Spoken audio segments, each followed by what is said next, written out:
Ele veio muito a propósito, porque como nós ainda estamos nos ecos do evento da Inglaterra, da morte e sepultamento da rainha, então encontramos ambientes, costumes, em que o Dr. Plínio vai fazer um comentário super interessante e que é muito formativo para nós, porque ele vai justificar toda a riqueza, o luxo, o Fausto da monarquia inglesa, e com uma argumentação como só ele é capaz de fazer. Então, aqui está o título do assunto. Tem os símbolos, a pompa e a riqueza uma função na vida humana? Veja como isso é um tema, não se põe assim na cabeça de ninguém. Tem que ter a alma dele para escogitar isto, né? Isso ele escreveu em outubro de 57. Outubro de 57. O catolicismo estava nos seus primeiros anos. Ele foi fundado em 51, então estava nos seus primeiros anos. Então vamos ver o que é que ele diz. Teve um personagem, que o nome vai aparecer, que ele fez críticas à rainha por causa da maneira como a rainha se apresentava. Então veja só. Diz o Dr. Plínio, chegou o momento de catolicismo dizer algo sobre as críticas feitas por Lord Altrincham. Eu não sei como é que pronuncia isso direito, a dona Maria Elisa que sabe, mas eu não sei. E ele, do fundo, era um comunista.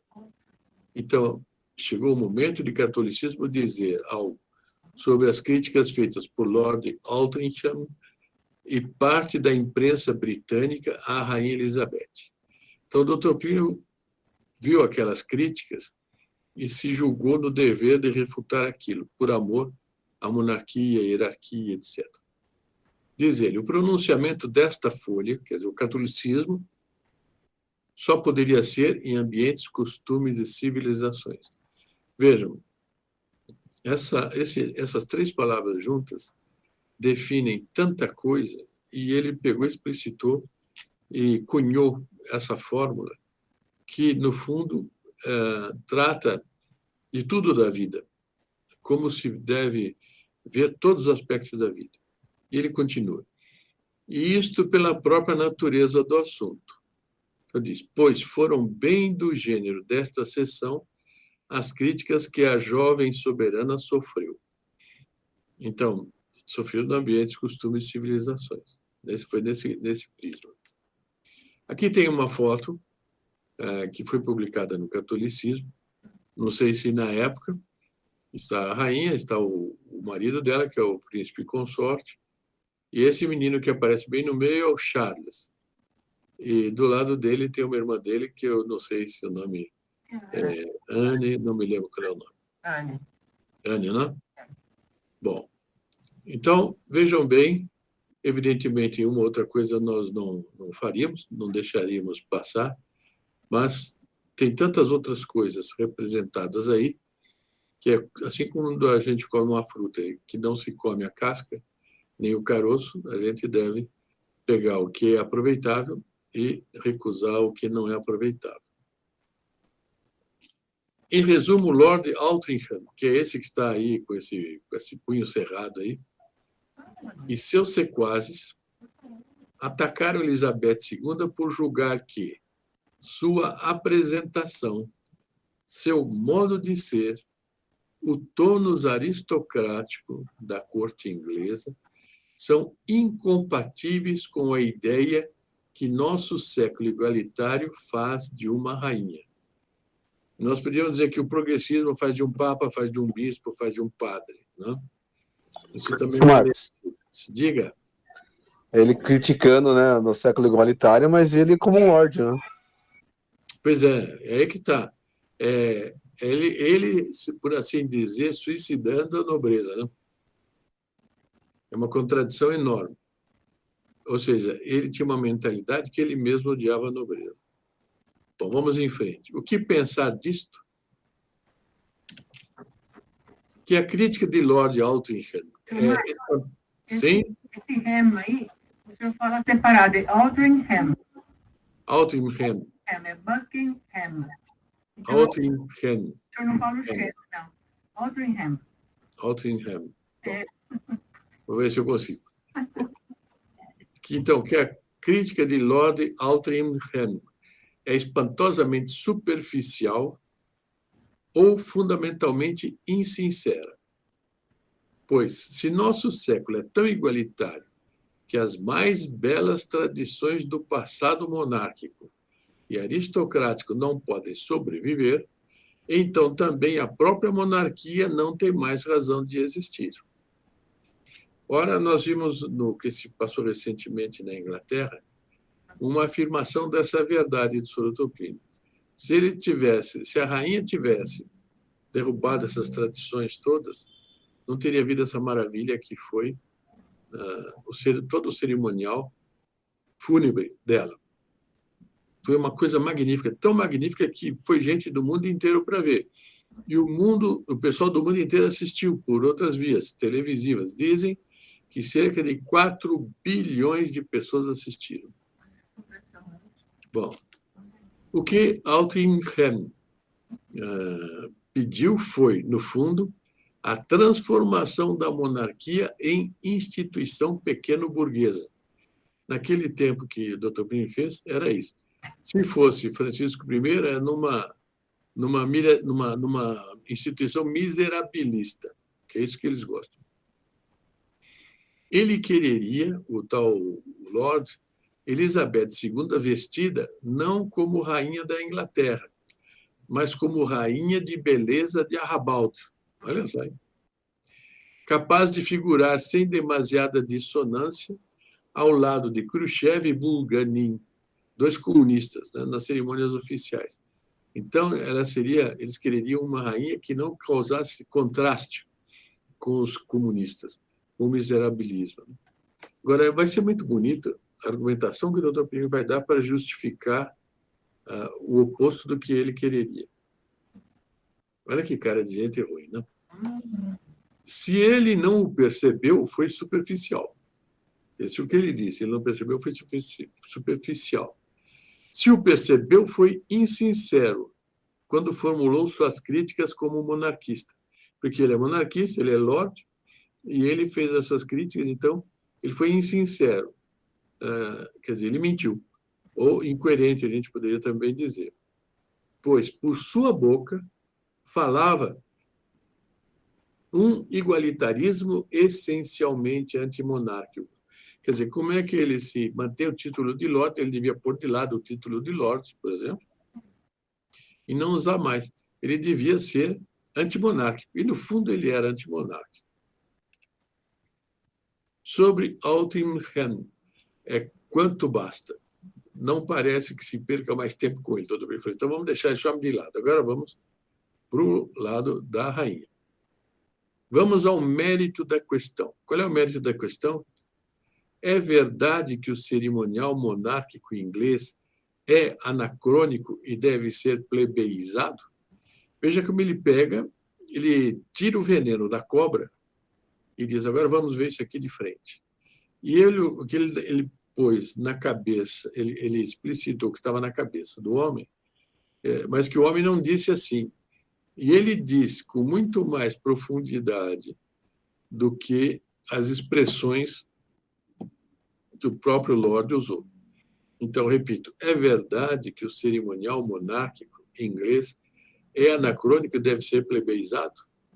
Nós vimos agora a prova do contrário, né? Que encheu de gente, Londres encheu de gente. Né? A pergunta está mal formulada. Importa agir não segundo os caprichos deste ou daquele século, mas, aqui está, segundo a ordem posta por Deus na criação. Quer dizer, tem uma ordem mais alta, tem valores mais altos que tocam em Deus, que justificam isso que eles querem acabar.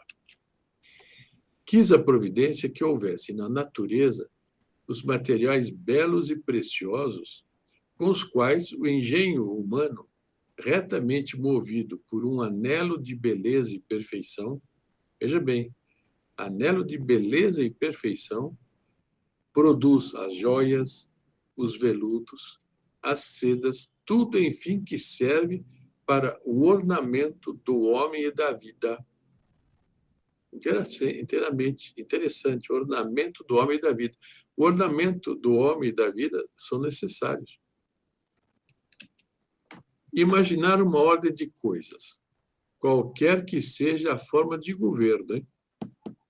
Aliás, em que tudo isso fosse proscrito como mal, seria rejeitar dons preciosos concedidos para a perfeição moral da humanidade.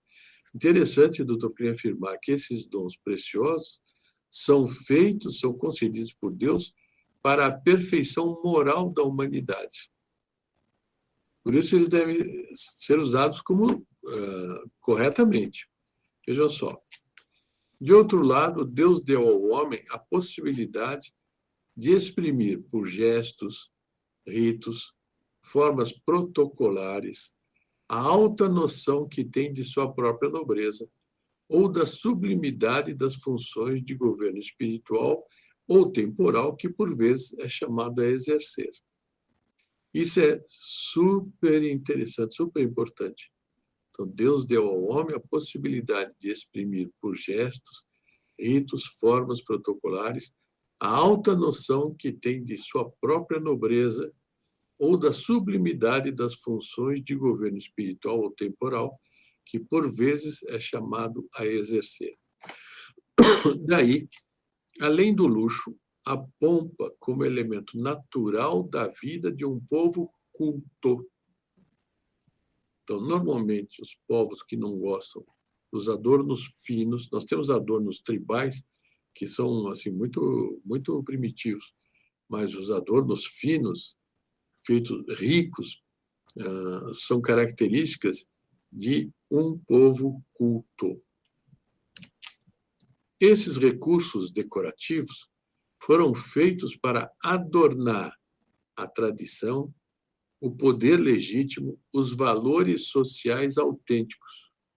Então, é para isso que Deus fez essas coisas, criou estas coisas. Agora, e não para serem o privilégio de arrivistas e nouveau riche são, para quem não tem presente, são os novos ricos, a gente se enriqueceu, de repente, sem tradição, que é cheio de dinheiro.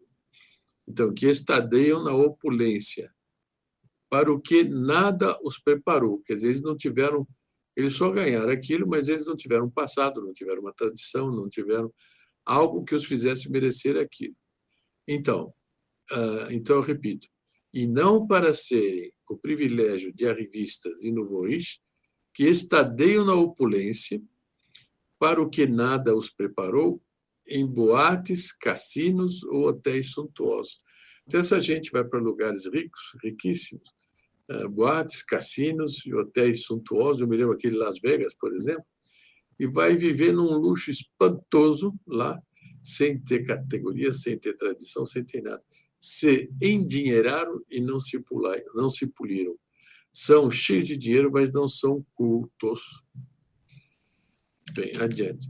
E muito menos para serem trancados nos museus. Quer dizer, esses objetos magníficos não foram feitos para serem trancados em museus como incompatíveis com a simplicidade funcional.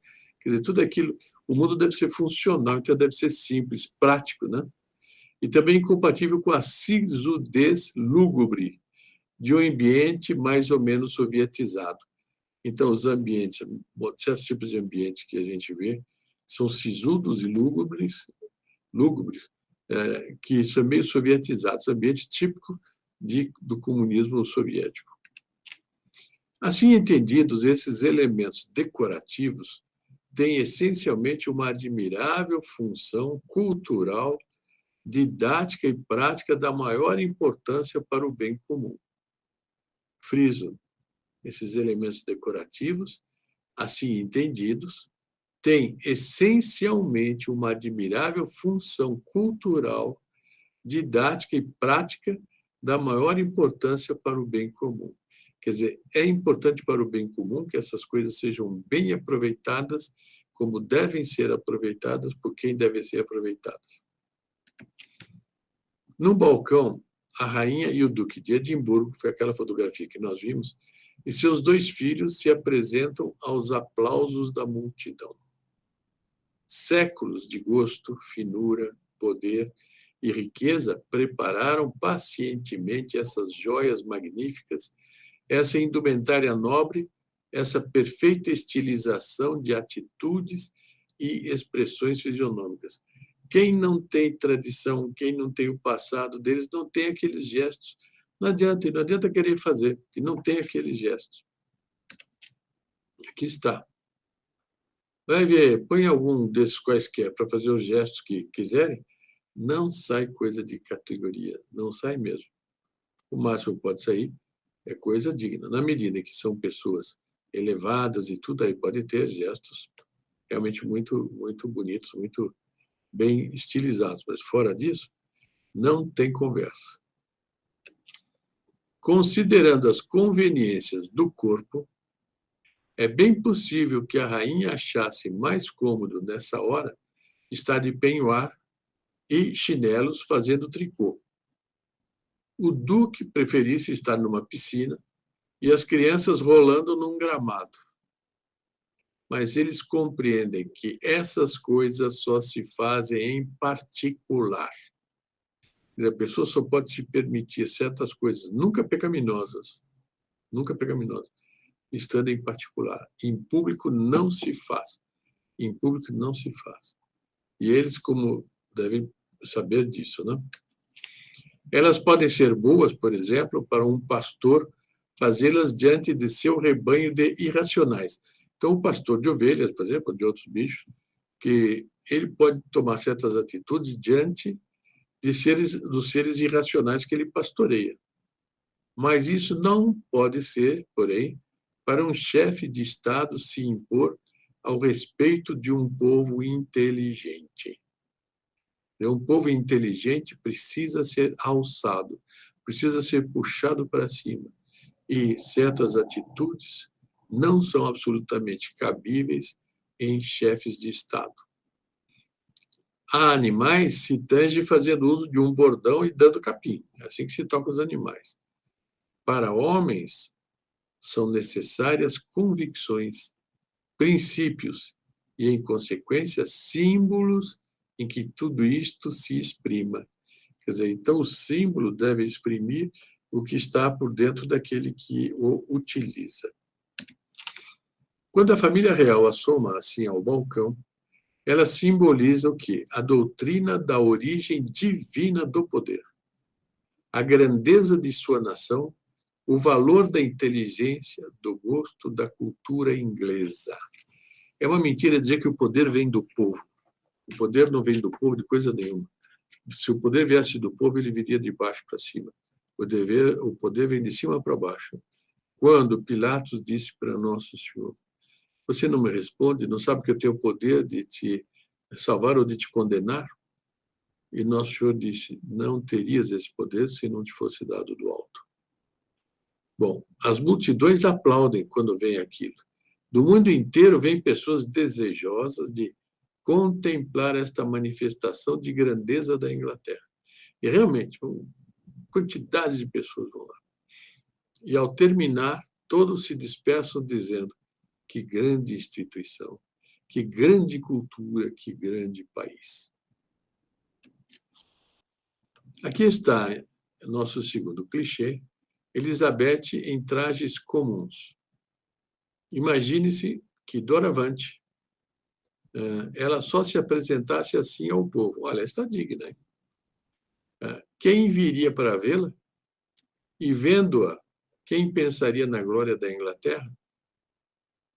Percebe como está muito bem pego. Quer dizer, ela está digna, está direita, mas não é esse tipo de traje para atrair multidões, também não é o momento aí, mas ela deve usar um traje que o público, a vendo, pensa na glória da Inglaterra. Dos poucos que acorressem para a ver, a quase totalidade pensaria: que moça simpática. A alta finura, a distinção tão autêntica da rainha velada pela banalidade dos trajes odiernos, muitos não a notariam. Quer dizer, por trás dos trajes odiernos, desaparece toda a grandeza, toda a tradição da Inglaterra. E, como de moças simpáticas estão cheias as ruas, praças, cinemas, ônibus e metrôs, a coisa ficaria nisso. Quer dizer, ela seria mais com uma entre milhares. Não? Admirável, legítimo, profundo poder dos símbolos. Isso nós temos que registrar. Por isso, nas decorações das respectivas casas, sempre que consigam, escolham coisas simbólicas para colocarem, para usarem na decoração. Não digo que tudo tem que ser absolutamente simbólico, mas deve ter no ambiente, deve ter coisas simbólicas, porque ajuda a elevar o ambiente. Só o nega quem não tem inteligência para compreendê-lo. Tem gente que não tem inteligência para compreender os símbolos, né? O poder dos símbolos. Então, é uma pena, mas o que é? São carentes, não tem jeito. Ou quem quer destruir as altas realidades que estes símbolos exprimem. E isso aqui, eu faço um parênteses, foi exatamente a tática usada na igreja com o progressismo. Despiram a igreja de muito do seu cerimonial, de suas procissões, de não sei quanta coisa. E empobreceram-na, não só materialmente, mas de símbolos. E diz o Topínio, e ai do país em que, qualquer que seja a forma de governo, repetimos, a opinião pública se deixa transviar por demagogos vulgares, endeusando o que é a trivialidade e simpatizando só com o que é banal, inexpressivo e comum. Hoje é o domínio disso tudo. Então, aqui eu coloquei algumas fotos para ver como o uso de joias, o uso da riqueza, bem empregado aqui na cabeça de uma rainha, e como ela tem porte para levar essas coisas. Né? Aqui é um conjunto de objetos da realeza. Então, tem a rainha, tem esse globo que simboliza um pouco a influência da Inglaterra sobre o mundo. Depois tem a cruz em cima de todos eles, tem o cetro, né? Tem uma outra vara. Mas vejam como isso tudo é riquíssimo. Não é nessa coroa, mas numa outra, diz que tem pedras lá que valem 2 bilhões de reais. Veja aqui, ritual da coroação da rainha. Vejam só quanto símbolo, quanta riqueza, quanta beleza. Isso tudo ajuda a um povo se sentir em ordem aquilo pelo qual ele foi suscitado. É a nobreza, é a realeza, é a rainha, e é o clero no seu papel adequado que puxa o povo para a posição ideal. Vejam só, olha que tronos lindíssimos e que trajes também muito bonitos. Ela está com uma capa de arminho muitíssimo bonita. O vestido não é assim algo tão suntuoso, mas ele tem joias muito suntuosas que ela está usando. Aqui volta de novo para a cerimônia de coroação. Vale a pena contemplar um pouco. Bom, para ficar bem dentro de uma carruagem como essa, só alguém que se põe numa atitude de rainha, né? Como deve. O ideal é com os trajes. Essa carruagem toda dourada é que seja com os trajes mais suntuosos que ela tenha. Agora, veja em nossos dias. Olha isso aqui, pessoal. Povo que não tem liderança, que não tem aristocracia que o puxe para cima. Um povo que não está sendo... não tem exemplos, não tem modelos para seguir. Então, anda desse jeito. Anda desse jeito. É de dar pena, é de dar pena. Eu nunca imaginei que nós chegássemos a ter um uso tão generalizado de roupas que são trapos, são verdadeiros trapos.